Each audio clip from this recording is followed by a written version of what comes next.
Good morning, good afternoon, and good evening. May all of us be blessed by God with love, joy, peace, and happiness. And may the good news today will continue to bless your life and help you to become good children of God. Amen. From Psalm chapter 25, verse 5. Guide me in truth and teach me, for you are God, my Savior, and my hope is in you all day long. Turuan niyo akong mamuhay ayon sa katotohanan dahil kayo ang Diyos na aking tagapagligtas. Kayo ang lagi kong inaasahan. From Psalm chapter 71 verses 1 to 2. In you, Lord, I have taken refuge. Let me never be put to shame. In your righteousness, rescue me and deliver me. Turn your ear to me and save me. Panginoon, sa inyo ako humihingi ng kalinga. Huwag niyong pabayaan akong mapahiya.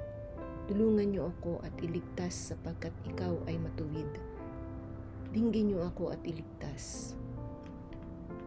Ito daw ay ating dadasalin kung tayo ay nanghihina, tayo ay may mga problema. Turuan niyo po kaming mamuhay ayon sa katotohanan. Ibig sabihin, ayon sa kanyang mga kautusan na isinasaad sa banal na kasulatan.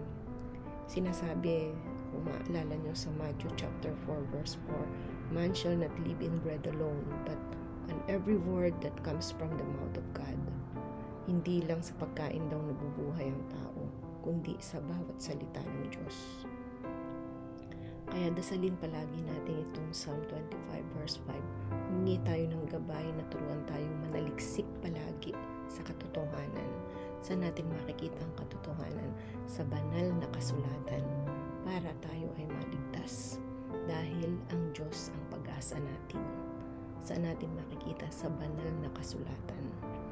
At habang patuloy tayong sumusunod sa Panginoon, tayo ay palagi niyang gagabayan sa ating pakikibaka sa buhay.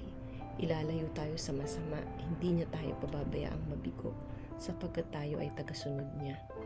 Ayan, Panginoon, sa inyo ako humihingi ng kalinga. Huwag niyong pabayaang ako'y mapahiya. Tulungan niyo ako at iligtas sapagkat ikaw ay matuwid. Dinggin niyo ako at iligtas. Kung tayo ay matuwid, tindinggin niya ang ating mga panawagan. So, paano natin masabing tayo matuwid? Sumusunod tayo sa kanyang mga kautusan. Kung dumating tayo sa pagkakataong inuusig ng mga masasamang tao, hindi tayo mapapahiya sa kalaban dahil sasaluhin tayo ng Panginoon. Ituturo niya sa atin ang mga paraan para hindi tayo mabigo. Yun yung sinasabing hindi tayo mapapahiya. Ngayon, dito sa Psalm chapter 119 verse 114, you are my refuge and my shield. I have put my hope in your word. Kayo ang aking kanlungan at pananggalang. Ako'y umaasa sa inyong mga salita. Kung mapapansin nyo, lahat ng ating verses ay may kasamang pag-asa, hope. So, ang Panginoon ang ating kanlungan. Sabi sa Psalm 31 verse 34, be strong and take heart, all you who hope in the Lord. Magpakatatag kayo at lakasan nyo ang inyong loob. Kayong mga umaasa sa Panginoon. Kasi tayong mga mananampalataya sa Panginoon tayo umaasa, hindi sa tao. Kung mapapansin nyo yung mga verses na yun, paulit-ulit sa mga pinag-aralan natin. Paulit-ulit siya sa iba't ibang mga disciples. Inuulit yan para ipaalala sa atin na ang pag-asa natin sa lahat ng panahon ay ang ating Panginoon. Kung maalala nyo dun sa Corinthians chapter 16 na kailangan tayo magpakatatag, malakas ang loob. Hindi ka mahihila ng kalaban, lalo na tayong mga umaasa sa Panginoon. Siya ang ating kanlungan, ang ating tagapagligtas. Mapapahiya tayo sa mga tao, sa mga kaibigan kapag tayo may mabigat na suliranin at lalapit tayo sa kaibigan. Minsan mapapahiya tayo sa kanila. Kahit nga sa ating mga pamilya, napapahiya tayo. Pag tayo ay lumalapit at may matinding pangangailangan. Kahit sa anak, sa asawa, sa kapatid, mapapahiya tayo kapag may hinihiling tayo sa kanila. Pero sa Panginoon, hindi tayo mapapahiya. Sa Kanya talaga ang ating pag-asa. Kung mapapansin nyo, lahat ng pinag-aralan natin kahapon, lahat ay may binanggit na hope. Ibig sabihin ng pag-asa natin talaga ang Diyos. From Romans chapter 15 verse 13, May the God of hope fill you with all joy and peace as you trust in Him, so that you may overflow with hope by the power of the Holy Spirit. Nawa ang Diyos na nagbibigay sa atin ng pag-asa, ang Siya ring magbigay sa inyo ng buong kagalakan at kapayapaan dahil sa inyong pananampalataya sa Kanya, para patuloy na lumago ang inyong pag-asa sa pamamagitan ng banal na Espiritu. Siyempre, kapag malaki ang pag-asa mong natatanaw sa buhay, hindi ka malulungkot, walang pag-aalaala, panatag ang ating mga kalooban, secured tayo na maganda lahat ang mangyayari sa buhay natin. Paano mangyayari yun? Yun ay kung mananampalataya tayo sa Diyos at patuloy tayong pinalalago sa pag-asang ibinibigay niya sa atin. Kasi sa Kanya lang tayo umaasa. Ginagabayan tayo ng banal na Espiritu sa pagdidesisyon ng tama sa ating buhay. Kung tayo ay nananampalataya, kung tayo ay sumusunod sa mga kautusan, kung tayo ay nananaliksik ng katotohanan, saan natin yan makikita? Sa Biblia. Basta isinasabuhay natin ang mga salita ng Diyos, ginagabayan tayo ng banal na Espiritu sa pagdesisyon ng tama sa ating buhay. So, yung mananampalatayang sinasabi na sasalamin sa ating buhay ang kagalakan dahil tayo ay nasa Diyos. Now, kung sa panahon naman na tayo ay sumasabak sa matinding pagsubok, nasasaktan dahil sa kabiguan, nanghihina dahil sobrang nahihirapan sa buhay, para tayong mga sundalo na sumuko sa laban, sugatan at walang lakas, maaring nagkaroon tayo ng pagkukulang o kasalanan sa Panginoon at gustong ipakita ng Panginoon sa atin yung ating mga kasalanan o pagkukulang. Gustong ipakita ng Panginoon na mahanap natin yun, ma-realize natin. Pero dahil nananampalataya tayo sa Kanya, parurusahan daw ng Panginoon yung mga taong matindi ang kasalanan sa pagdurusa natin. Sinabi ng Panginoon na gagamitin at pagagalingin ang mga sugat nyo sa kabila ng kung tayo man ay nagkulang. Hindi talaga niya tayo pinababayaan. Muli, ibabalik sa atin ang pag-asa. Subalit, dapat daw palagi tayong mananampalataya. Pag tayo'y, ito nga sabi sa Jeremiah chapter 30 verse 12, This is what the Lord says, Your wound is incurable, your injury beyond healing. There is no one to plead your cause, no remedy for your sore, no healing for you. But I will restore you to health and heal your wound, declares the Lord. Ibig sabihin dun sa unang binanggit, ito talagang malubha na ang inyong mga sugat at hindi na ito gagaling.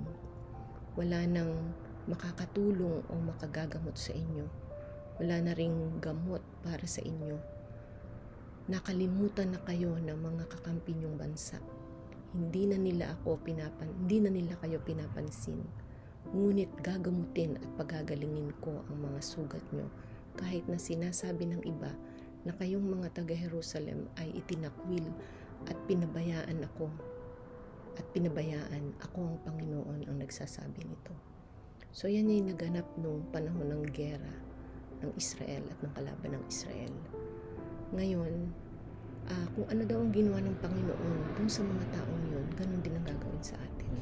Kahit tayo nagkasala, tayo ay hindi pa rin pababayaan. Pero syempre, pinarurusahan niya ang mga nagkakasala. Pagka wala tayong problema, kampante tayo. Relax lang tayo. Hindi tayo nagdadasal kasi wala tayong problema.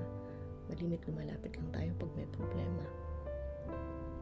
Kasi kampante palagi tayo pag smooth ang buhay natin. Malimit sa tunay na buhay, tinatamad tamad tayong manalangin. Dapat daw, pagbangon pa lang sa umaga, magdasal na at humingi ng patnubay sa Diyos para hindi na didiskaril ang buhay natin sa buong maghapon. So, gagawin dapat araw-araw. Ito sabi sa Isaiah, chapter 53, verse 5. But He was pierced for our transgressions. He was crushed for our iniquities. The punishment that brought us peace was on Him, and by His wounds we are healed. Ang totoo, sinugatan siya dahil sa ating mga pagsaway. Binugbog siya dahil sa ating kasamaan. Ang parusang tiniis niya ang naglagay sa atin sa magandang kalagayan, at dahil sa mga sugat niya ay gumaling tayo. So, yan ay patungkol sa ating mga kasalanan.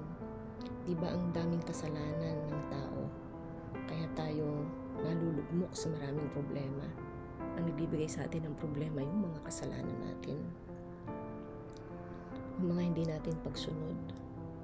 Ang nagbibigay sa atin ng sakit yung mga kasalanan natin, kasi nga hindi tayo tapat sa mga ipinag-uutos ng Diyos. Pero dahil mahal tayo ng Diyos, kahit sandamak ang kasalanan natin, si Jesus ang nagsakripisyo, sinugatan ang kanyang kamay, pinako sa krus, tinusok ang tagiliran, pinako yung paa, binugbog siya, nilatigo. Wala siyang kasalanan dahil yun sa ating kasalanan, dahil sa ating kasamaan. Tiniis ni Jesus ang hirap para tubusin ang ating kasalanan. Yun ang sinasabi sa Isaiah chapter 53 verse 5. Hinamak siya at itinakwil ng mga tao, tinalikuran siya. Ang akala natin pinarusahan siya ng Diyos, ang totoo ay sinugatan siya dahil sa ating pagsuway. Tayong lahat ay parang tupang naligaw. Bawat isa sa atin ay ginagawa ang gusto. Diba? Hindi tayo sumusunod kung anong gusto natin, siya natin ipinipilit, masama man o maganda. Ganyan tayong mga tao. Pinagmumulan ng away, ng kaguluhan, kasi may kanya-kanyang gusto. Hindi para-pareho ang gusto. So, nag-aaway-away. Nagkikreate yan ng kasalanan. Pero, sa mga kasalanan natin, ang pinarusahan ay si Jesus. At ang kapalit noong pagpaparusa kay Jesus ay ang ating kaligtasan, na may kasamang pag-asa at kapayapaan. Kaya gumagaling ang mga sugat natin dahil sa Kanya. Yun yung mga sugat na, yun yung mga problema, yun yung mga sakit na naranasan natin sa ating pakikibaka sa buhay. Kaya dapat tayong pasalamat sa Diyos, mag-aral ng Kanyang mga salita, sundin ang Kanyang mga utos, ugaliin natin araw-araw bilang paglingon sa pagtubos ni Jesus sa ating mga kasalanan. Diba, ganun tayo. Yung mga nagligtas sa atin, yung mga tumulong sa atin, yung mga tao, tinatanong natin utang na loob. So, ganun din dapat tayo gawin. Tanawin natin utang na loob sa Panginoong Jesus. Buhay natin. So, manampalataya tayo, sumunod tayo sa Kanyang mga kautusan. Maging mabuting tao tayo. Let us pray. Sabayan niyo po ako. Patawarin mo po kami, Panginoon, sa mga sugat na nilikha ng aming mga kasalanan. Turuan mo po kaming mamuhay ayon sa katotohanan at manalig palagi na Ikaw ang aming tagapagligtas at pag-asa. Adya mo kami sa lahat ng masama. Tulungan mo po kami at huwag mo kaming bibiguin sa pakikibaka sa buhay araw-araw. Ikaw ang aming kanlungan. Gawin mo kaming palaging matatag, malakas, at huwag umasa sa iba, kundi tanging sa iyo lamang manalig at umasa. Nawa ang pag-asang kaloob mo ang magbibigay sa amin ng kagalakan at kapayapaan upang patuloy kaming makapamuhay ng kalugod-lugod at karapat-dapat sa iyong pagpapala sa gabay ng banal na Espiritu. Maraming salamat, Panginoon, samo at dalangin sa tanging pangalan ni Jesus naming Panginoon, sa ngalan ng Ama, ng Anak at ng Espiritu Santo. Amen. Praise the Lord. Marami pong salamat sa inyong lahat. Sana po ay may natutunan tayo at may sa buhay natin ang anumang natutunan natin sa araw na ito. God bless you all.